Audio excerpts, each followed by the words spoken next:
안녕하세요. 성공예감 이대호입니다.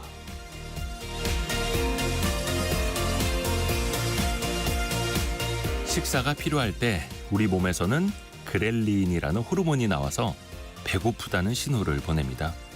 충분한 식사를 하게 되면 렙틴이라는 호르몬이 나와서 포만감을 주고 식사를 멈추게 하죠. 밥을 빨리 먹으면 포만감을 느낄 시간이 없어서 더 먹게 되고, 밥을 천천히 먹어야 그 포만감을 잘 느끼게 된다는 것도 이 렙틴 호르몬이 전달되는 시간과 관계 있는 거죠.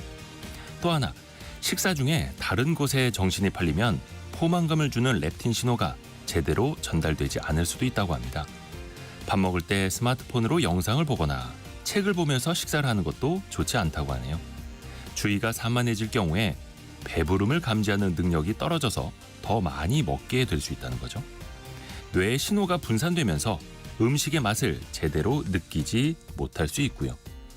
공부할 때만 집중이 필요한 게 아닙니다. 밥을 먹을 때도 밥에 집중해야 할 이유가 있는 거죠. 성공예감 이대호입니다. 시작합니다.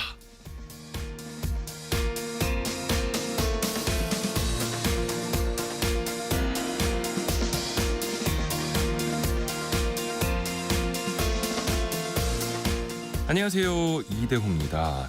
2025년 2월 5일 수요일 아침입니다. 6712님이 오늘은 오랜만에 출석하셨다고 글을 올려주셨네요. 그리고 벌써 많은 분들이 출석 체크해주고 계시는데 춥다는 이야기 정말 많습니다. 김도엽님도 반갑습니다. 추워요. 그렇죠. 오늘 뭐 영하 10도 이하로 내려간 지역도 많고요. 지금 2월 초가 돼서 이번 주에 또 정점이 여기서 찍히는 것 같습니다. 자, 오늘도 또 여러분의 경제상식 퀴즈 내드리면서 상식도 키워드려야죠. 세 글자네요. 세 글자. 정답은 세 글자. 기획재정부가 당초 올해 예산안을 짜면서 국세 수입으로 382조 4천억 원이 거칠 것이다 이렇게 예상을 했는데요. 뭐 소득세, 부가세 그걸 비롯해서 또 기업이 내는 이 세금도 증가할 거라고 가정을 한 겁니다.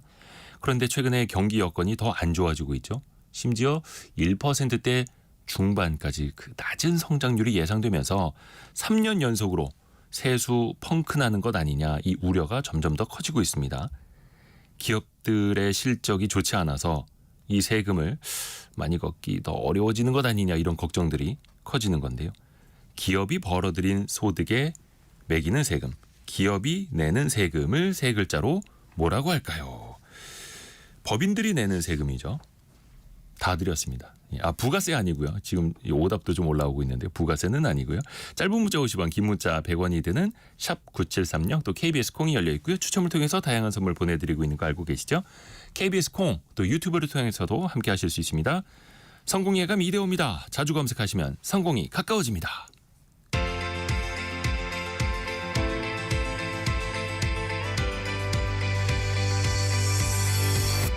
KBS 1라디오 성공예감 이대호입니다. 오늘의 경제 뉴스, 동아일보 백상경 기자, 한국경제신문 강영연 기자와 함께합니다. 안녕하세요. 안녕하세요. 우선 백상경 기자 어떤 소식 준비했나요? 네, 도널드 트럼프 미국 행정부의 이 대중국 10% 추가 관세가 발효가 됐는데요. 네. 중국도 본격적으로 반발을 시작을 했습니다. 자세한 내용 알아보겠고요. 기업의 또 경력직 신입, 중고 신입이라고도 표현을 하는데 경력직 신입들 선호가 이어지고 있는데 청년들의 지금 취업 상황 어떻게 돌아가고 있는지도 한번 알아보겠습니다. 네, 그리고 강영현 기자는요. 네, 통계청이 조금 전에 발표한 소비자 물가, 그리고 한국은행이 지난달 금융통화위원회 의사록을 공개했는데요. 이 둘을 자세히 살펴보고요. 다음으로 정부가 에어부산 화재 사고의 이제 한 원인으로 꼽히는 게 보조 배터리인데, 이 보조 배터리 반입 규정을 강화하기로 했다고 합니다. 이 소식까지 전해드리겠습니다. 네. 자, 백상경 기자에게 먼저 들어볼 것. 미국이 캐나다, 멕시코에 부과하려고 했었던 그 관세는 네. 한 달 정도 유예를 했습니다만 네. 중국과는 바로 그냥 불이 붙었습니다. 네, 그래서 중국이 이번에 또 보복을 사실상의 보복 관세를 부과를 했습니다. 네. 그래서 10일부터 미국산 일부 수입품에 대해서 관세를 부과한다라고 어제 발표를 했습니다. 그래서 미국산 석탄 그리고 LNG에는 15%의 관세를 부과를 하고요. 원유, 농기계, 대형 자동차와 픽업 트럭에는 10% 관세를 부과하기로 했습니다. 배경을 두고도 이렇게 설명을 했습니다. 미국 정부가 지난 1일 펜타닐 등 문제를 이유로 모든 중국산 수입품에 제품에 10% 관세를 추가 부과하기로 발표를 했다라고 지적을 하면서 미국의 이러한 일방적인 추가 관세 조치가 세계 무역기구 WTO의 규정을 심각하게 위반하는 것이고 자체 문제를 해결하는 데 전혀 도움이 되지 않고 또 중미 간의 정상적인 경제 무역 협력을 훼손한다라고 비판을 하면서 이번 조치를 발표를 했던 거라서요. 네. 결국은 보복에 방점을 찍었다라고 볼 수 있겠습니다.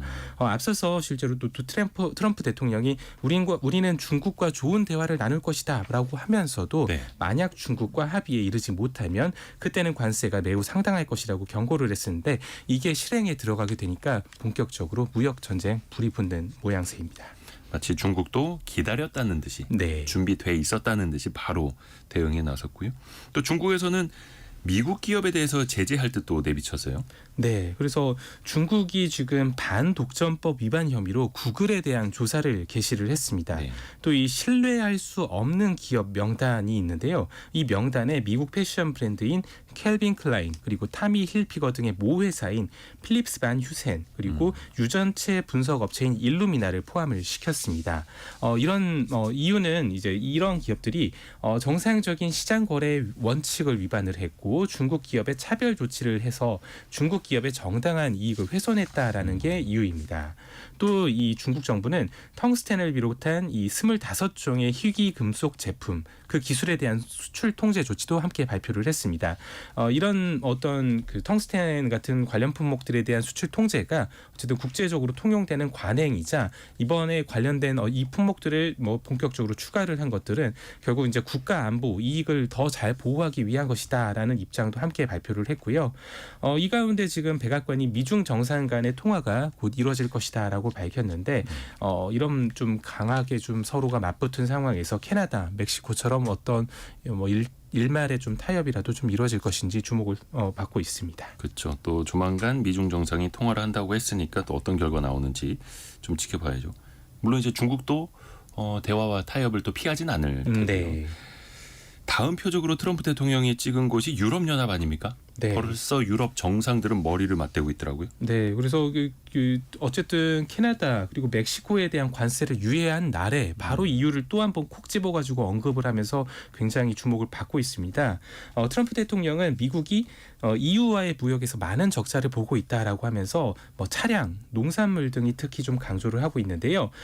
그 구체적인 어떤 시간 일정들을 좀 말을 하지는 않겠지만 조만간 이 관세가 좀 이루어질 것이다 이런 뉘앙스로 얘기를 했습니다.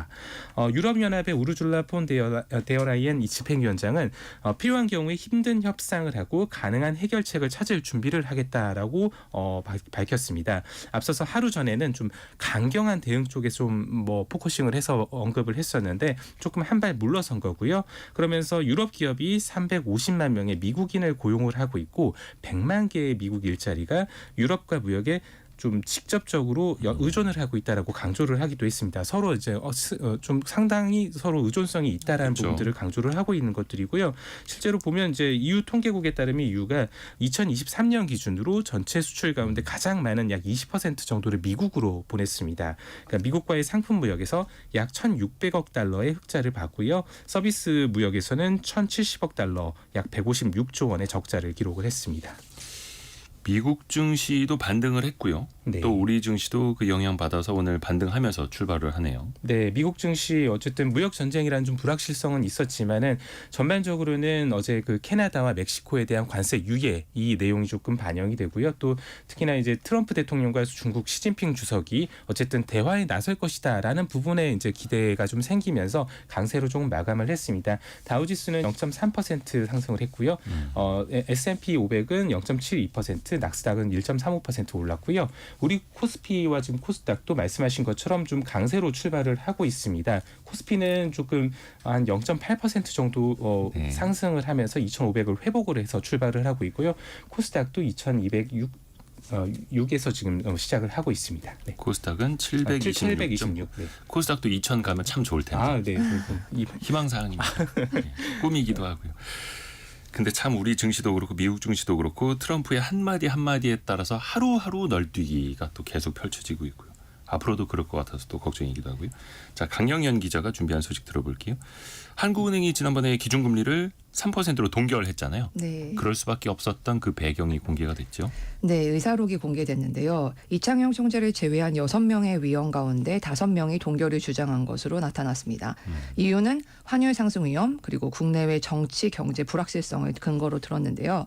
이제 동결을 주장한 한 의원의 의견을 들어보면 세계적인 강달러 상황에서 더군다나 이제 국내 정세가 매우 불안해진 현 시점에 추가로 금리를 인하하는 것은 외환 시장의 변동성을 확대할 가능성이 있다라고 우려를 했습니다.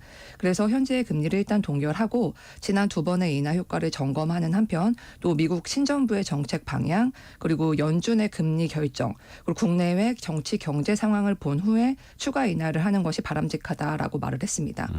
또 다른 의원 같은 경우에도 성장의 하방 리스크 그리고 외환 부분 리스크가 모두 커졌다고 하면서 이 같은 상황에서 기준금리를 빠르게 인하할 경우에 환율에 추가적인 부담을 주면서 또 물가의 상방 압박이 커져서 기대와 다르게 국내 금융 여건과 성장에 긴축 효과를 가져올 가능성이 있다라고 하면서 특히 환율 불안을 걱정했습니다. 또 국내 정치 상황이 실물 경제에 미친 영향이 아직 정확하게 평가하기 어렵고 추가 경정 예산 편성 여부와 시기 그리고 미국 신정부의 경제 정책 그리고 연준의 통화 정책 운용 방향 이런 것들이 아직 전망이 불확실성이 크기 때문에 기준금리를 조정을 한다고 해도 이것의 통화 정책 효과가 가늠하기 쉽지 않다라는 의견도 나왔습니다. 금리 인하를 주장한 위원도 있었잖아요. 어떤 배경을 들었을까요? 네, 한 명이 반대를 한 것으로 알려졌는데 그러니까 동결에 반대한. 네, 동결에 반대를 했죠. 신성환 위원으로 네. 알려졌습니다.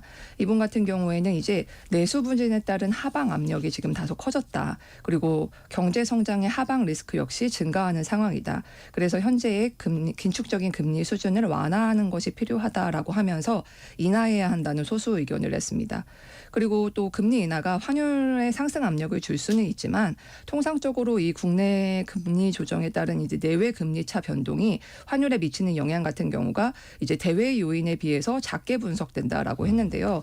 그리고 또 특히 경기 하방 리스크에 대해서 좀 우려를 했습니다.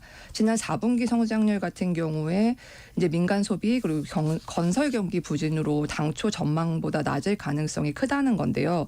또 올해 성장률 역시 정치적 불안정성 확대가 되면서 이제 또 지금 굉장히 장치적 불안정성이 확대가 되었는데 그렇죠. 이런 상황에서 수출 같은 경우가 뭐 반도체를 중심으로 해서 굉장히 예상 밖의 호조세를 보이거나 또 확장적인 재정 정책이 시행되는 경우가 아니면은 장초에 전망했던 것 대비해서 부진할 가능성이 높다라고 판단을 했습니다. 1%대 중반 성장률 전망까지 나오고 있는 상황에서 언제까지 금리를 동결할 수는 없을 테고요. 앞으로는 어떻게 될까요? 그러니까 동결에 표를 던진 위원이 5분이라고 말씀을 드렸는데 네. 모두 경기 부양을 위한 금리 인하 필요성에는 공감을 했습니다. 한 위원 같은 경우에 이제 미약한 내수 회복 그리고 실물 부분의 지표 부진을 고려할 때 추가 금리 인하를 고려할 상황이다라고 분석을 했는데요. 그리고 또 이제 총재를 제외한 6명의 금통위원 모두 3개월 이내에 금리 인하 가능성을 열어둬야 한다라고 밝혔는데 다음 회의가 이제 오는 25일이거든요. 네. 그래서 이때 금리를 인하할지 주목이 됩니다. 그래서 이런 가운데 지금 금리 결정의 중요한 요인 중에 하나죠. 그 조금 전에 통계청이 1월 소비자 물가를 발표했는데 1년 전보다 2.2% 상승한 것으로 나타났습니다. 이게 5개월 만에 2%대로 올라선 것인데 특히 석유류가 7.3% 올라서 지난해 7월 이후에 최고 상승률을 보인 것으로 나타났습니다. 자, 이제 백상경 기자에게 갑니다. 그 경기가 안 좋을수록 그 취업 시장의 문이 더 좁아질 수밖에 없잖아요. 네. 근데 신입들도 좀 뽑아야 되는데 오히려 기업들 입장에서는 경력직을 선호하고 뭔가 좀 잘 안 맞아요. 네, 그래서 결국은 이제 신입인데 경력이 이미 있는 이런 직원들을 뽑는 현상들이 좀 심해지다 보니까 완전히 처음에 들어오게 되는 신입들은 갈 곳이 없어지는 그렇죠. 그런 상황들이 지금 사회적인 어떤 문제로까지 계속 지적이 되고 있는데요. 실제로 보면 한국은행에 따르면 채용 시장에서 경력직이 차지하는 비중이 2009년 17%에서 2021년 37%까지 증가를 했습니다. 네. 굉장히 많이 늘어났는데요. 채용할 때 직무 관련 업무 경험 경험을 가장 중요하게 생각하는 기업의 비중도 지난해 75%까지 늘어났습니다. 이 평생 직장이라는 어떤 개념들이 약화하면서 기업들이 이 채용 방식을 정기 공채에서 경력직 채용에 적합한 수시 채용으로 전환한 결과입니다. 신입 채용은 일종의 장기 투자인데요. 네. 그러니까 결국은 이제 잘 모르는 사람을 전문적인 어떤 지식을 가진 직원으로 만들기 위해서 굉장히 투자가 필요하잖아요. 그렇죠. 근데 이직이 잦아질수록 근속 기간 대비해서 교육 훈련을 뭐 이렇게 투입한 그 비용들이 부담이 계속 커지게 됩니다. 그러니까 그래서 좀 가르쳐 놓으면 일할만 하면 나간다. 이런 나간다. 거죠. 네, 그런 얘기죠, 결국은. 그래서 이렇게 되면은 기업 입장에서는 신입을 뽑아놨는데 투자를 해놨더니 나가버리네. 그러면은 나는 신입한테 투자할 이유가 없다라고 생각을 하게 되는 것들이고요. 그래서 실제로 보면 실제로 이제 수시 채용의 비중이 지난 2019년에 45% 정도였는데 2023년에는 48%로 이게 증가를 합니다. 그리고 수시로 채용한다는 얘기는 거의 경력직을 좀 의미하는 경우가 많고요. 네. 문제는 이렇게 경력직 채용 확대되면서 취업 경험 없는 대부분의 사회초년생들이 사회로 늦게 진입을 하게 된다는 점입니다. 그래서 한국은행이 좀 분석을 해봤는데요. 경력직 채용이 확대 여파로 20대와 30대의 고용률이 모두 하락을 했습니다. 20대 하락폭이 한 10%포인트가 커졌고요. 30대는 좀 3%포인트가 커졌습니다. 그래서 이 두 그룹 간의 고용률 격차가 지금은 한 17%포인트까지 늘어난 상태거든요. 그래서 이게 무슨 의미냐면 결국 20대에는 그래도 좀 들어오는 비중이 좀 컸고 했는데 이게 결국 20대 쪽에서 못 들어오는 이 고용 시장에 못 들어오게 되는 사람들이 늘어나게 되면서 결국 이제 사회 진입이 늘어지고 있다. 이런 표현으로 좀 할 수 있겠습니다. 20대의 사회 진입이 좀 늦어지고 있다. 네. 취업 준비생들 사이에서는 여기저기 문을 또 많이 두드리고 있는데 일각에서는 그런 것도 있었잖아요. 눈높이를 낮춰라. 네. 근데 실제로 뽑아주면 어디든 가겠습니다. 이런 응답이 많아지고 있다면서요. 네, 사실 뭐 양질의 일자리를 청년들에게 우리가 좀 제시를 해줘야 되는 것들이 맞는 걸 텐데요. 워낙 이 시장들이 어렵다 보니까 합격만 하면 어디든 가겠다라는 응답들이 좀 늘어나고 있습니다. 이 커리어 플랫폼인 사람인에서 이 설문조사를 했습니다. 신입 취업 준비생 464명을 대상으로 올해 취업 목표를 조사를 했는데요. 55%가 취업만 되면 어디든 관계가 없다라고 답을 했습니다. 이유로는 빨리 취업해서야 해야 해서가 가장 높은 응답을 나왔고요. 그렇죠. 일단 취업을 해야 다른 기업이 원하는 경력직이 될 거 아닙니까? 경력직 신입이 될 수도 그렇죠. 있는데 가능성도 열리는 거고요. 네, 또 이제 길어지는 구직 활동들이 너무 길어지다 보니까 이거 지쳐가지고 조금 빨리 들어가고 싶다. 채용이 줄었다. 목표 기업에는 들어가기 힘들 것 같다. 이런 이유들이 좀 계속해서 나왔습니다. 국내외 좀 불확실한 정치 상황 그리고 경기 불황 등의 영향으로 좀 취업난이 계속되고 있는데 그만큼 청년들의 인식도 달라지고 있는 겁니다. 김진희 님이 신입은 어찌 살라고요? 경력이 있으면 좋지만 신입도 일을 해야 경력자가 되죠. 이렇게 보내주셨고 김미성님은 우리 공장도 숙련공에 이직이 많아서 힘든 점이 있어요. 또 이렇게 보내주셨네요. 네. 전반적으로 20대의 사회 진출이 늦어지면 이들의 또 소득이 없어지는 거잖아요. 네, 그러다 보니까 결국은 이제 평생 자기가 벌어들일 수 있는 생애 총소득이 줄어드는 그런 모습으로 나타나게 됩니다. 그러니까 노동시장에 갓 진입한 사회초년생이 30년간 경제활동에 참여한다는 가정하에 이 경력직 채용 확대가 생애에서 좀 일할 수 있는 기간을 평균적으로 한 2년 정도 줄여버리는 것으로 나타났습니다. 그러면서 일하면서 벌어들일 수 있는 생애 총소득도 현재 가치로 따졌을 때 한 13%가 줄어드는 결과로 좀 나타났습니다.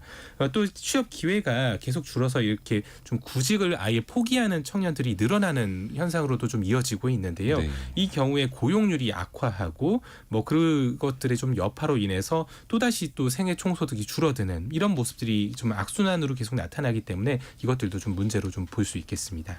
김은희 님은 우리 딸도 7개월째 백조입니다. 묻기에도 부담스러워할까 봐 눈치만 보고 있는데 설마 아무 생각이 없는 건 아니겠지요. 유유 이렇게 보내주셨는데 부모님들도 힘들기는 마찬가지죠. 네. 청년층의 취업도 늦어지고 있고 그러다 보니까 자동차 구매 비율도 줄고 있다고요. 사실은 이제 청년들 같은 경우에 뭐 취업을 하고 나면은 가장 사고 싶은 것들 중에 하나가 또 자동차였는데요. 그렇죠. 네, 뭐 자차의 꿈을 모두 갖고 있으니까 사실 그랬었는데 이 자동차를 구매하는 뭐 이런 비율들도 좀 많이 줄어들고 있다고 합니다. 그러니까 국토교통부 자료가 있는데요. 지난해 말 기준으로 국내에 등록된 개인용 자가용 중에서 30%를 60대 이상이 등록을 한 것으로 나타났고요. 이게 5년 전과 비교하면 4%포인트 증가한 비율입니다. 그러니까 노년층, 그 중장년층의 어떤 비중들은 늘어나고 있습니다. 근데 같은 기간 20대, 30대가 등록한 자동차는 1%가량 하락을 했습니다. 결국은 이제 좀 뭐 서울에 거주하는 청년들 같은 경우는 어쨌든 교통이 잘 돼 있고 거주지와 직장이 붙어 있는 경우가 많기 때문에 그만큼 자차 수요가 뭐 적기도 하지만 어쨌든 청년들이 뭐 자동차를 실제로 구입하는 비중들이 좀 줄어들고 있다. 이런 모습들을 좀 파악을 할 수 있겠고요. 뭐 실제로 보면 또 중고차 쪽으로 좀 눈을 많이 돌리는 신차가 아닌 중고차를 사는 경우도 많다고 합니다. 조금 더 이제 현실적으로 가야 하는 거죠. 네. 자, 강영현 기자가 준비한 두 번째 소식 들어볼게요. 얼마 전에 에어부산 비행기 그 화재 사고 때문에 정말 많이 놀랐는데 보조 배터리를 그 반입하는 규정 더 강화된다고 하죠. 네, 국토교통부가 이제 항공사 그리고 공항 같은 항공업계 관계자들과 보조 배터리 반입 규정 강화 방안을 놓고서 의견을 나눴다고 하는데요. 네. 관련 회의가 열린 건 이제 지난달 28일에 부산 김해국제공항에서 에어부산 여객기 화재 사건이 발생한 이후에 처음입니다. 회의에서는 이제 보조 배터리 통제를 강화하는 방안이 논의됐는데 먼저 보조 배터리를 지퍼형 비닐팩에 넣어서 비행기에 타는 방안이 거론됐다고 합니다. 투명하게 밖에서 보일 수 있게. 맞습니다. 그러니까 승객이 그 보조 배터리를 이제 투명한 비닐봉투 팩 안에 넣은 후에 탑승을 하면은 이제 승무원이나 승객 모두 육안으로 상태를 확인할 수 있기 때문에 관리가 수월해지기 때문입니다. 이외에도 이제 기내에서 보조 배터리 충전기 사용을 제한하거나 보조 배터리 단자에 절연 테이프를 부착하는 방안 등도 언급이 됐다고 합니다. 그래서 보조 배터리 등을 갖고 기내에 이제 타는 것 자체를 막기보다는 이제 사용을 통제하는 방안을 고려하고 있는 것으로 보이고요. 과거에도 세계 주요 항공사들 같은 경우에도 배터리에 불이 붙는 문제가 불거진 일부 제품의 기내 이용을 금지한 적도 있었습니다. 그래서 다만 이날 구체적인 결론은 도출되지 않은 것으로 전해지는데 국토부는 조만간 강화 방안을 마련하겠다는 방침입니다. 기내에 갖고 탈 수 있다라는 건 또 보조 배터리 같은 경우에는 그 선반 위에다가 넣어서는 안 되고 본인이 화재가 났을 때 즉각 대응할 수 있게 좌석에 같이 갖고 있어야 된다 이런 이야기도 있더라고요. 네, 맞습니다. 몇몇 항공사는 그 자체적인 지침을 또 따로 마련하고 있다고요. 네, 먼저 에어부산 같은 경우에는 탑승구에서 이제 비행기를 탈 때 직원들이 승객들에게 먼저 물어봅니다. 리오니튬 배터리가 들어있나라고 확인을 하면은 그 확인된 수화물의 태그를 별도로 표시를 하기로 했습니다. 그러니까 이 표시가 있어야만은 기내 선반에 이제 보관을 할 수 있게 되는 건데요. 그래서 만약에 표식이 없는 수화물이 선반 안에 있으면은 승무원이 직접 확인을 해서 이제 그것이 그 보조 배터리 여부를 확인하게 되었습니다. 그래서 이제 금요일부터 이제 일부 노선에서 시행이 되고요. 이후 모든 노선으로 확대할 계획이라고 합니다. 그리고 지난주 금요일부터는 보조 배터리 그리고 전자담배를 포함한 전자기기 같은 경우에는 선반에 보관할 경우에는 화재 위험이 높으니 반드시 소지해달라라는 기내 안내 방송도 시작을 했고요. 또 배터리 화재 발생 시 열폭주 그리고 폭발 위험을 최소화할 수 있는 장비 그리고 승무원용 방화 장갑 이런 것도 항공기에 구비할 예정이라고 합니다. 집에서도 사실 좀 유의하셔야 돼요. 저 같은 경우에도 아이들이 쓰는 보조 배터리도 반드시 밤에는 절대 충전 못하게 하거든요. 자고 있을 땐 충전하지 말고 사람이 있을 때 낮에 보이는 곳에서만 충전하도록. 저 같은 경우도 전동 칫솔 같은 경우에 충전을 할 때도 잘 때는 절대 충전을 안 합니다. 집에서도 전동 킥보드나 전기 자전거도 좀 그렇게 좀 유념을 하셔야 돼요. 그러니까 저는 좀 걱정이 많은 스타일이어서 이렇게 조심하기는 합니다만 그 순간의 방심 하나가 또 이제 집안 전체에 또 문제가 될 수도 있고 이게 비행기에서만 적용되는 문제가 아니니까요. 각별히 또 주의하시기를 바라겠습니다. 한국경제신문 강영현 기자, 동아일보 백상경 기자 함께했습니다. 고맙습니다. 감사합니다.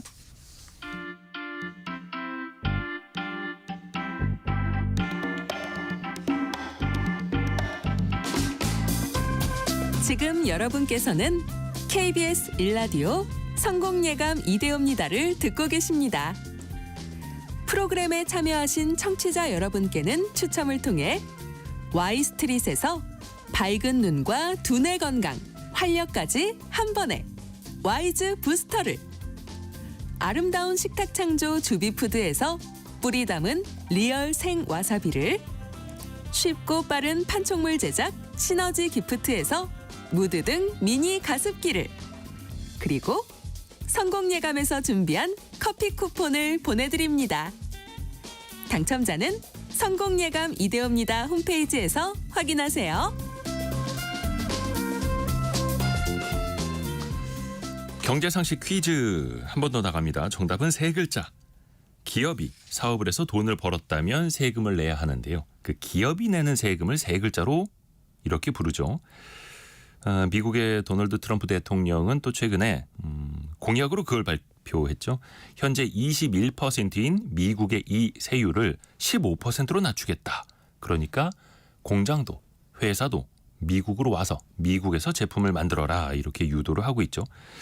관세 장벽은 높이고 미국 내에서 기업이 내는 이 세금은 낮춰서 미국으로 더 많은 기업을 불러들이겠다 이런 정책인데요. 또 우리 입장에서는 성장률도 더디고 기업들의 실적도 안 좋아져서 이것이 좀 많이 못 거칠 것 같아서 걱정이 커지고 있는 그런 상황인데요. 이수정님, 작년에 회사가 마이너스여서 이걸 안 냈어요. 그러면서 유유 이렇게 보내주셨어요. 사실 이 세금을 안 냈다라고 해서 기업 입장에서 좋아할 건 아니죠. 적자였다는 뜻이 될 테니까요. 0881님도 반도체 설비 업체를 운영하고 있습니다. 저희는 매출이 3분의 1 줄었습니다. 그래도 세금은 내야겠죠. 화이팅입니다. 이렇게 보내주셨고요. 화이팅 하십시오. 많이 벌어서 세금도 많이 내는 게 좋죠. 3159님은 앱테크 하고 계시는군요. 추석해도 매일 소액만 쌓이는데 성공예감은 멱살 잡고 경제 공부도 시켜주고 운 좋으면 커피 쿠폰도 타고 최고의 재테크라고 정답도 맞춰주셨고요. 감사합니다. 함께해 주셔서. 9247님은 저는 근로소득세 내는 사람입니다만 이걸 낼 수 있는 회사 대표가 되고 싶네요. 이렇게 보내주셨어요. 지금부터 조금씩 준비를 하시면 되죠. 예, 그게 뭐 어느 한순간 되는 건 아니니까요. 오랫동안 좀 준비 잘 하시길 바라겠습니다. 행복한 울타리 닉네임 쓰시는 분께서는요. 정답 맞춰주셨는데요. 포항입니다. 오늘 아침 기온이 여기도 영하 8도네요. 버스 청소하시는 아주머니들 너무 추워하시네요. 그래서 시동을 끄지 않고 버스 안에서 쉬시라고 했어요. 그게 또 따뜻한 마음 함께해 주셔서 감사합니다. 여러분이 생각하시는 그 정답 세 글자 짧은 문자 50원 긴 문자 100원이 드는 샵 9730 또 KBS 콩으로 올려주시면 됩니다.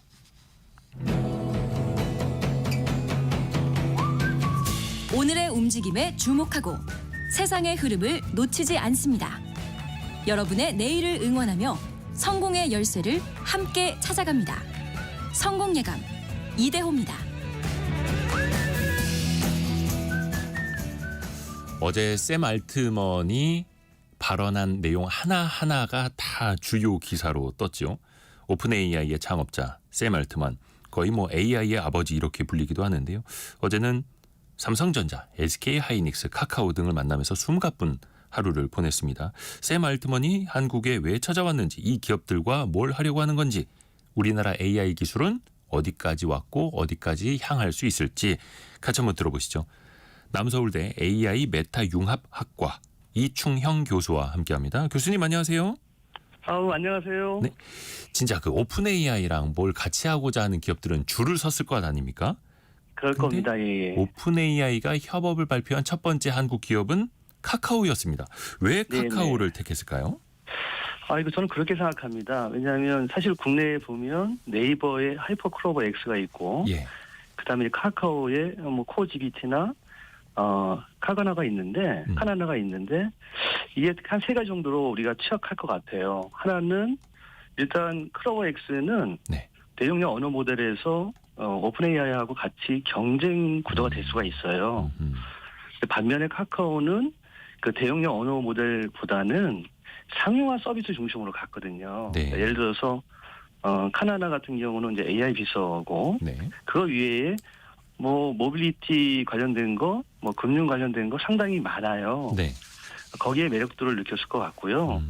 핵심은 이제 그 오픈 AI는 지향점이 대용량 언어 모델의 일반적인 범용 서비스에서 그 다음 단계는 일상생활에 밀착한 AI 상용화 서비스로 갈 거예요. 그 관점에서는 한국의 이 4,700만 원을 가지고 있는 카카오의 시장이 매력도를 많이 느꼈을 겁니다. 그래서 전략적으로 그 카카오 손을 잡지 않았냐 생각이 들어요. 근데 이런 것도 좀 봐야 될 것 같아요. 네. 결국은 중국 시장도 커지는데 이 시장을 카카오는 잘못하면 놓칠 수 있기 때문에 카카오는 전략적인 드립은 앞으로는 어떻게 할 건가 상당히 중요할 것 같습니다. AI 그러니까 특히 이제 오픈 AI 입장에서는 이 챗GPT를 실생활에 붙여야 하는데 생활용 네. 서비스를 많이 갖고 있는 기업이 어딘가 보다 보니까 카카오가 딱 눈에 들어왔고 카카오는 맞습니다. AI 서비스를 제대로 준비하지 못해서 뒤처졌었는데 네. 오픈 AI 손잡으면 이제 가속도를 낼 수 있고 양쪽에 좀 니즈가 맞은 거네요. 시너지가 있는 거죠. 그러네요. 네, 맞습니다. 예. 또 하나 그 샘 얼트먼이 네네. 소프트뱅크 손정희 회장 또 삼성전자 네. 이재용 회장도 만났고 앞서서는 SK그룹 최태용 회장도 만났습니다. 엄청 바쁘게 만나고 있는데 네. 어떤 목적을 갖고 있다고 봐야 될까요? 왜 크게 한번 보면 네. 저희 나라로 오기 전에 일본에 먼저 갔어요. 네. 일본에서 올트먼과 손 회장이 회사를 만들었는데 네. 크게 세 가지인 것 같아요. 전략은 스타게이트를 확대하는 전략이 하나 있고요. 네. 또 하나는 그 다음 넥스트 전략인데 디바이스 비즈니스 하고 싶은 거예요. 그래서 스마트폰에 장착하거나 또는 스마트폰과 관련되어 있는 디바이스 산업으로 들어가고 싶은데 네. 그 관점에서는 한국의 시장이 너무 매력적인 거죠. 그러니까 예를 들어서 기존의 클라우드 기반의 AI 서비스 모델은 범용적으로 하고 네. 온 디바이스 시장을 들어오고 싶은 거예요. 온 디바이스 시장에서의 매력도는 스마트폰에 AI 연산 칩을 가지고 있는 삼성이나 SK가 너무나 좋거든요. 네.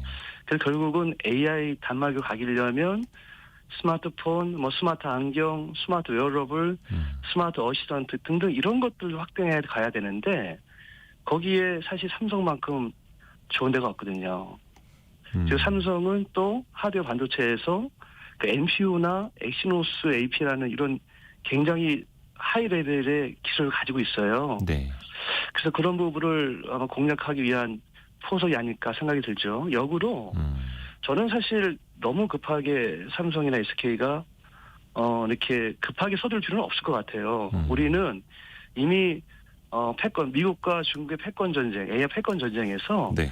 우리는 사실은 어디 선택하냐를 선택하면 되거든요. 아하. 그렇게 우리가 급한 상황이 아니라고 저는 생각합니다. 예. 우리도 뭐 반도체라든지 디바이스 이런 제조 능력도 충분히 있으니까요. 어찌 보면은 그렇습니다. 오픈 AI도 필요에 의해서 우리나라를 찾은 걸로 볼 수 있을 테고요. 오픈 AI가 네. 사실은 현재까지는 그 대형용 언어 모델에서 수익이 나지가 않았어요. 결국 이제 수익을 내려면 결국 상용화로 갈 텐데 네. 결국 상용화의 아시아 시장, 특히 한국이나 일본, 싱가포르나 일본 시장은 너무 좋거든요. 아마 그런 진실하게 전략이고 우리는 그걸 때 우리의 몫을 다해서 우리가 받을 건 다 받아야겠죠, 그죠? 그 또 오픈 AI 입장에서 이 AI 연합을 더 확대하려고 하는 이유 중에 하나가 특히 최근에 공개된 중국의 딥시크를 비롯해서 중국의 AI 추격 거기에도 좀 있지 않을까요? 굉장히 영향이 많을 겁니다. 사실 우리가 딥시크를 저도 집에 써봤지만 네. 딥시크 우리가 이제 이걸 봐야 될 것 같아요. 딥시크가 왜 이 시점에서 오픈 소스 기반으로 이 AI 모델을 오픈했을까를 봐야 될 텐데 왜냐하면 딥시크의 수익 모델이 뭘까를 봐야 되거든요. 결국은 이제 이런 거죠. 오픈 소스를 오픈했다는 얘기는 이미 그 딥시크 입장에서는 기술력은 자신이 있다는 겁니다. 아마도 저도 그런데 개발할 수 있는 거를 오픈했다는 얘기는 그 다음 모델이 분명히 있을 거예요. 네. 그렇잖아요, 그죠? 그렇죠, 그렇죠. 결국은 그 딥시크는 이미 소프트웨어 파워에서 오픈 소스를 실제로 오픈하면서 그 생태계를 만들면서 결국은 어느 시점에서는 오픈 소스의 핵심 부분을 유료하는 거로 갈 겁니다. 그래서 기술력을 장악하려고 시도할 거고요. 또 하나는 딥시크는 이미 상용화 서비스를 중국의 거대한 중국 시장에서 계속 학습하고 트레이닝하고 있어요. 금융이나 이런 생활 콘텐츠나 의료나 이런 것이 결국 견고해지면 글로벌 시장이나 한국 시장으로 들어올 겁니다. 그거를 오픈 AI는 이미 간파했겠죠. 또 하나는 전용 로봇이나 정용 AI 디바이스 중심의 새로운 AI 디바이스 전쟁에 예. 여기에 아마 딥시크는 아마 살을 걸 수도 있어요. 아, 그러니까 누가 보면 이미 그 오픈 AI의 넥스 전략과 딥시크 넥스 전략이 이젠 붙었어요. 네. 그 속에서 우리가 어떻게 할 건지는 잘 가늠해야 될 것 같습니다. 예. 우리 기업 입장에서는 뭐 일단 그 스타게이트 프로젝트는 오라클, 오픈 AI, 소프트뱅크 그 연합으로 시작을 한다고 하는데 네. 여기에 투입되는 돈이 물론 이제 대부분 민간 자금이 들어가겠습니다만 우리나라 돈으로 720조 원. 거의 네. 우리나라 1년 예산보다 훨씬 더 큰 금액 아닙니까? 예. 우리도 여기에 같이 참여할 수 있을지 또 우리가 얻을 게 있을지 어떻게 보세요? 저는 선택적인 그 접근이 필요하다고 봅니다. 분명히 스타게이트에 참여한다는 거는 지금 들어가 있는 스타게이트에 참여한 업체들을 보면 대부분 소프트 파워 업체들이에요. 네. 뭐 그 오라클이든가 챗 GPT, 오픈 AI라든가 아니면 손절 소프트뱅크 이런 업체인데 결국은 그 스타게이트가 활성화되려면 AI 데이터센터로 가기 위해서는 컴퓨팅 파워 업체가 필요하거든요. 예. 근데 엔비디아의 컴퓨팅 파워 업체는 비용이 너무 비싸요. 네. 그러면 저가형과 고가형을 다 아우를 수 있는 컴퓨팅 파워 업체, 결국은 삼성, SK가 뭐 사실은 독보적이잖아요. 그래서 이제 러브콜을 할 거예요. 네. 자, 근데 우리는 덥석 이렇게 다 들어가는 거는 사실 좋지는 않을 것 같아요. 그래서 우리가 얻을 수 있는 부분, 이런 부분이 어딘지를 명확히 보고 네. 그 부분에 대한 접근이 필요할 것 같습니다. 저는 그 스타게이트 시장도 중요하지만 온 디바이스 시장에서의 패권 전쟁이 일어날 텐데 네. 거기가 더 많은 사실은 저는 캐즘이 있을 것 같아요. 캐즘이요. 그러니까 실제 거기에 많은 이제 비즈니스 창출할 수 수익 모델이 있다는 거죠. 아, 기회가 있을 수 있다. 그러니까 스마트폰이 될 수도 있고 또 이번에 샘 알트만이 맞습니다. 이야기한 것처럼 스마트폰이 아닌 AI 기기들. 전용 기기도 개발할 거다 이렇게 얘기를 했잖아요.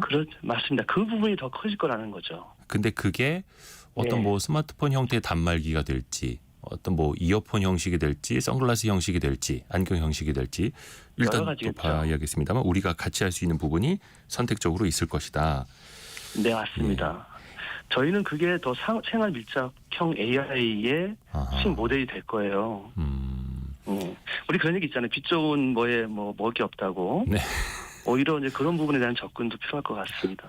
AI 서비스 측면에서는 어떻습니까? 앞에서 이제 네이버가 하는 뭐 클로바엑스라든지 여러 가지 이야기를 해주셨습니다만 과연 예. 토종 AI 서비스가 글로벌 기업들과 대적할 만하냐? 어떻게 네네. 보세요? 근데 우리가 좀 냉철하게 봐야 될 필요가 있는데 네. 2024년에 포스코리아에서 국내 AI 기업을 선정을 좀 했어요. 그때 그 참여한 업체가 약 한 750개 정도 되거든요. 네. 근데 이제 냉철하게 보면 우리가 이제 글로벌에 견져봤을 때는 턱없이 없는 기업인 거예요. 예를 들어서 저는 이제 뭐 이런 얘기 하죠. 우리가 이제 과거에는 10만 양전설 얘기를 했는데 네. 21세기에는 그 하이테크 전쟁이에요. 네네네. 결국은 AI 10만 양전설 같이 아, 우리나라에 AI를 하는 업체들이 한 10만 개는 좀 돼야 된다고 봅니다. 그래야 정말 패권 전쟁, 글로벌 패권 전쟁에서 우리가 우위를 잘 차지할 수가 있어요. 네. 그래서 좀 더 많은 AI 업체들이 일어날 수 있는 생태를 만들어야 되는 게 중요할 것 같고요. 또 하나는 지금 현재 상황을 보면 크게 세 가지로 나눌 수가 있어요. 네. AI 플랫폼을 하는 업체, AI 어플리케이션 서비스하는 업체, 반도체 업체인데 네. AI 플랫폼 하는 업체는 뭐 네이버라든가 카카오라든가 LG, SK 등등 있어요. 네. 어플리케이션 업체를 우리가 좀 눈여겨봐야 되는데 네. 솔투스나 마음이나 업스테이지나 뭐 리튼, 코난, 뭐 라이노 이런 게 있는데 네네. 여기 중에 우리가 글로벌로 갈 수 있는 업체 한 두 군데만 제가 뭐 이 업체하고 뭐 제가 있는 건 아니지만 네. 업스테이지 업체 같은 경우는 매년 국제 우리 AI 올림픽이라고 하는 케글이라는 대회를 하는데 예. 거기서 10번이나 금메달을 땄어요. 오. 그 얘기는 뭐냐면 이미 글로벌로 갈 수 있는 AI의 파워가 있다는 거거든요. 아하. 또 하나의 업체는 그 라이너라는 업체예요. 네. 이 업체는 이제 검색 서비스라는 업체인데 주로 물론 이제 특화된 건 생성 AI 쪽의 검색이긴 한데 2023년 7월에 런칭을 했는데 지금 글로벌 중에 AI 업체의 서비스 중에 4위를 했어요. 검색에 A 1등이 챗 GPT였고 2등이 제미니였고 3등이 컬렉터였고 4위가 라이노였거든요. 네. 그러니까 우리도 충분히 글로벌로 갈 수 있는 기술적인 파워는 있어요. 그거를 좀 우리가 너무 이렇게 위축될 필요는 없을 것 같아요. 라이너 같은 경우도 가입자 60%가 외국인이에요. 그 얘기는 뭐냐면 이미 영어에 대한 문제, 언어에 대한 문제는 다 소화했다는 거고요. 네. 그 위에 기술적인 문제와 서비스의 문제를 다 해결했던 이런 업체들이 있어요. 저는 그 외에 뭐 마음이나 뭐 코난 등등 이런 업체들은 충분히 우리가 글로벌 타겟을 한다라고 하면 충분히 가능할 수 있는 업체라고 좀 봅니다. 우리에게도 저력이 있다. 물론 이제 있습니다. 투자 규모라든지 금액 측면에서 좀 어쩔 수 없는 차이가 있을 수는 있겠습니다만 뭐 네. 여기서 우리가 속도를 늦출 수는 없고 더 가속 페달을 밟아봐야죠. 오늘 남서울대 이충형 교수에게 도움 말씀 들었습니다. 고맙습니다. 고맙습니다. 네. 감사합니다. 라디오 정보센터 다녀옵니다. 내란 혐의 국정조사 특별위원회가 오늘 오전 서울구치소와 동부구치소 등을 찾아 윤석열 대통령과 김용현 전 국방부 장관 등을 대상으로 현장 조사를 진행합니다. 다만 윤 대통령과 김 전 장관을 포함해 주요 증인들이 현장 조사에 응하지 않겠다는 입장을 밝힌 것으로 전해져 실제 조사가 이루어질지는 미지수입니다. 지난달 물가 상승률이 5달 만에 다시 2%대로 올라섰습니다. 통계청은 오늘 지난달 소비자 물가가 1년 전 같은 달보다 2.2% 올랐다고 발표했습니다. 지난달 말 우리나라 외화 보유액이 4,110억 1천만 달러로 집계됐다고 한국은행이 오늘 발표했습니다. 한 달 전보다 45억 8천만 달러 줄어든 규모입니다. 중국이 미국산 수입품 일부에 보복 관세를 단행했지만 트럼프 미국 대통령과 시진핑 중국 국가주석 간 협상에 대한 기대감으로 뉴욕 증시 3대 지수가 일제히 상승했습니다. 다우존스 30 산업평균 지수는 0.3%, 스탠더드앤드푸어스 500 지수는 0.72%, 나스닥 종합 지수는 1.35% 상승했습니다. 지금까지 라디오 정보센터 뉴스 정한나였습니다. 소비 트렌드를 살펴보는 시간 트렌드 팔로우. 서울대 소비자학과 한다혜 박사와 함께하죠. 안녕하세요. 안녕하세요. 옴니보어라는 트렌드를 준비하셨어요. 옴니보어? 네. 이름이 어려운데요? 네, 이 옴니보어는 사전적인 의미로 잡식성이라는 의미를 갖고 있어요. 잡식성. 네. 이 사회학에서 이미 쓰이는 개념인데 네. 특정한 문화에 얽매이지 않는 다양한 취향을 가진 사람을 의미하는 말입니다. 그런데 이게 최근에 소비 시장에서 이 키워드가 떠오르고 있는데요. 네. 한 개인 안에 다양한 취향을 가지신 분들이 좀 많이 증가하고 있기 때문입니다. 한마디로 고정관념을 탈피한 소비자다. 이렇게 이해해 주시면 좋겠습니다. 그러니까 특히나 취향이 다양하신 분들 혹은 네네. 주변에서 다양한 소비 취향을 가지신 분들 좀 귀 기울여 들어보시면 더 좋을 것 같네요. 구체적인 사례를 한번 들어볼게요. 우선은 나이의 경계가 흐려지고 있다고요. 네, 맞습니다. 예를 들어서 60대 할머니가 댄스 배틀에 참가한다든지. 아, 요즘에 60대는 할머니가 아닌데. 네, 그렇죠. 그렇죠. 50대 남성이 육아휴직을 신청한다든지. 아, 네. 50대 남성이 육아휴직을요? 네, 이런 식으로 이 기존의 고정관념을 좀 깨는 이런 소비 패턴들이 많이 나타난다는 겁니다.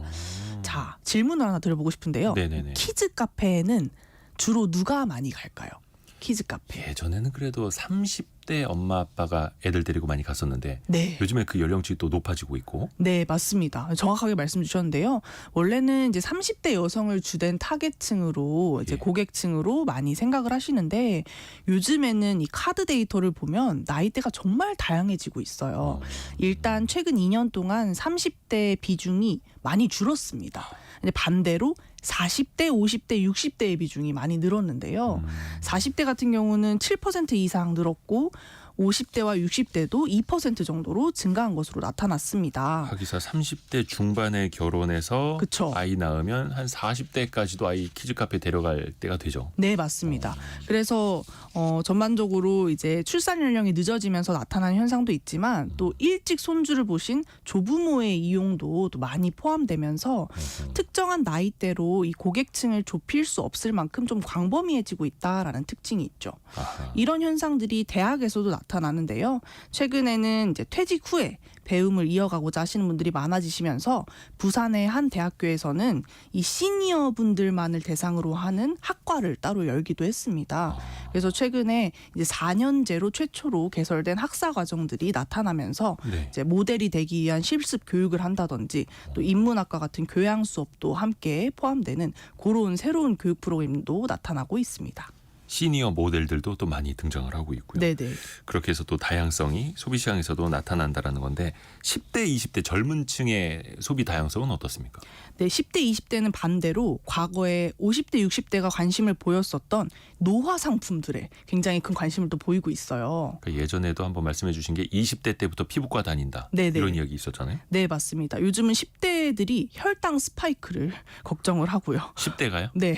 그리고 주름을 걱정하는 이런 모습들이 단적인 예입니다. 그래서 요즘은 10대, 20대가 건강기능식품을 많이 소비하는데요. 과거에 건강기능식품이라 하면 50대, 60대들의 대표적인 상품이라고 했었는데 최근에는 10대, 20대가 건강 관련 산업에 큰 손으로 자리매김을 하고 있습니다.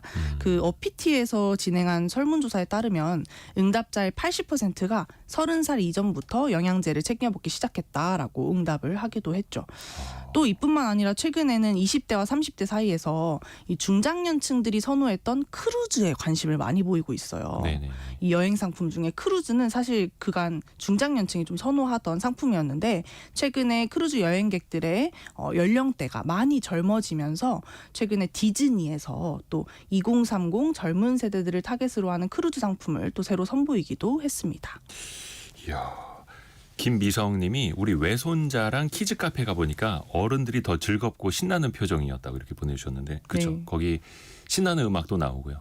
맛있는 것도 팔고요. 또 네. 아이들도 진짜 행복한 표정으로 뛰어놀고 하니까 그건 보기만 해도 행복해지죠. 맞습니다. 키즈 카페에서 뛰어놀 아이들이 더 많아져야 될 텐데 윤태상님이 오늘 새벽에 아빠가 되셨다고 하네요. 42살에 아빠가 되었어요.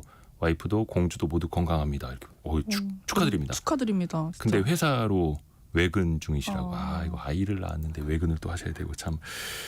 자, 취향이 다양해지고 있다라는 이야기 하고 있는데 네. 그러면 나이의 경계가 모호해지고 있는데 성별의 경계는 어떻습니까? 네, 성별의 경계도 많이 모호해지고 있습니다. 특히 이제 최근에 여성들의 스포츠 사랑이 뜨거운데요. 네. 프로야구 리그에 따르면 2024년에 프로야구 티켓 구매자 중 55%가 여성이었습니다. 남성의 비중을 넘어선 거죠. 반대로 남성 소비자 같은 경우는 뷰티 분야에서 굉장히 두각을 나타내고 있습니다. 스킨케어 상품도 엄청나게 세분화되고 있고 또 전용 메이크업 제품도 많이 등장하면서 이제는 아주 이런 메이크업이 일상화되는 경향성들이 나타나고 있습니다. 성별로도 구분이 이제 모호해지는 거고 네. 앞에서 나이의 구분도 모호해지고 있다라고 말씀을 드렸는데 네. 한규봉님이 대학생 조카 음악 플레이리스트 보니까 7080 음악들이라 의외였어요. 네. 보내주셨고 김민정님은 초등학생 조카가 머리 빠지는 걸 걱정해요. 그러니까요. 얼굴에 선크림도 바르고요. 네네. 초등학생부터. 패션 업계는 이런 거 그냥 두고 보질 않겠죠. 네, 그래서 요즘 패션 업계에서는 젠더리스라고 불리는 이 성별의 경계가 흐려지는 현상들이 아주 강화되고 있는데요. 예를 들어서 국내의 한 패션 브랜드에서는 이제 남성 자켓, 여성 셔츠 이런 성별의 구분을 지우고요. 대신에 사이즈를 더 다양화하는 겁니다. 그래서 좀 더 크게 입으시는 여성분들은 라지 사이즈를 입는다든지 딱 맞게 입는 것을 선호하시는 남성분들은 미디엄 사이즈를 입는다든지 이런 식으로 사이즈로 구분을 하지 성별로 구분하는 것이 좀 무의미해지고 있다라는 이런 설명들도 많이 나오고 있습니다. 왜 옷 같은 경우에도 단추가 왼쪽으로 올라가느냐 오른쪽으로 올라가느냐에 따라서 이게 남성용 여성용 구분이 되는데 네. 오히려 그런 구분 없이 네, 티셔츠도 마찬가지고 특히 이제 캐주얼 시장 그렇게 갈 수도 있겠네요. 네, 이런 다양한 다취향 트렌드, 다취향이죠 이거는. 네. 최근 들어서 이게 주목받는 이유는 어떻게 해석을 해볼 수 있을까요? 우리 사회의 구조적인 변화와 좀 관련이 깊다라고 말씀을 드릴 수 있는데요. 과거에는 우리 청년, 중년, 노년 이런 인생의 순차적인 인생 모형들이 당연시 됐는데 그런데 인류가 건강해지고 또 오래 살게 되면서 노년기가 비약적으로 길어졌죠. 그러다 보니까 이런 순차적인 인생 모형이 무너지면서 개인별로 각기 다른 인생의 포트폴리오를 짜야 할 필요성이 커졌습니다. 그래서 이제는 배움의 시기와 노동의 시기를 구분짓지 않게 됐고요. 10대에도 창업을 한다든지 또 중년에도 학습을 하는 이런 삶의 방식이 좀 자연스럽게 필요해지고 있습니다. 그 다양해지는 건 좋은 거죠. 네, 특히 이제 SNS가 발달하면서 여러 가지를 지켜보는 그 이유도 더 커지잖아요. 넓어지고. 네, 맞습니다. SNS가 세대적인 교류를 굉장히 확산시키고 이런 변화를 가속화시키고 있는데요. 최근에 본 데이터 중에 굉장히 인상 깊었던 것이 60세 이상의 사용자들이 가장 많이 사용한 SNS 3위로 틱톡이 뽑혔어요. 60세 이상이요? 네, 이 틱톡 같은 경우는 사실 10대의 전유물이라고 불렸는데 최근에 60대가 가장 오래 쓰는 앱 같은 경우는 1위로 이 틱톡이 차지하기도 했습니다. 그래서 전 세대적으로 이런 SNS 활용이 일반화되면서 과거에는 좀 피상적으로만 알 수 있었던 다른 세대 집단의 일상들을 온라인을 통해서 속속 관찰할 수 있게 됐고요. 네. 그러면서 전통적인 소비 경계가 허물어지고 있습니다. 기업들도 그러면 과거처럼 획일화된 마케팅, 나이대별, 성별별 마케팅 이것도 다시 한번 생각해 봐야겠네요. 네, 맞습니다. 그래서 요즘은 특정한 연령대나 성별에 국한되지 않는 제품 개발들이 많이 나타나고 있고요. 네. 또 뭐 좀 더 소비자를 면밀하게 정의하고 가치나 취향 기반으로 또 상황 기반으로 다양한 변수를 활용해서 소비자들의 행동 패턴을 예측하는 그런 맞춤형 타겟층이 좀 더 활발해지고 있습니다. 김상규님이 얼마 전에 GD가 그 보자기를 쓰고 나온 것도 우리 할머니 패션이었는데 이렇게 또 이야기를 해주셨는데 세대도 이런 경계가 계속해서 허물어지고 있습니다. 서울대 소비자학과 한다혜 박사였습니다. 고맙습니다. 감사합니다. 저희가 2부에서는요. 뭐 애플, 구글, 테슬라, 엔비디아 등등 빅테크 기업들 정말 많고 투자 시장에서도 핵심인데요. 그들의 뿌리부터 같이 한번 살펴보는 시간 마련했습니다. 10시 5분에 금방 다시 뵙겠습니다.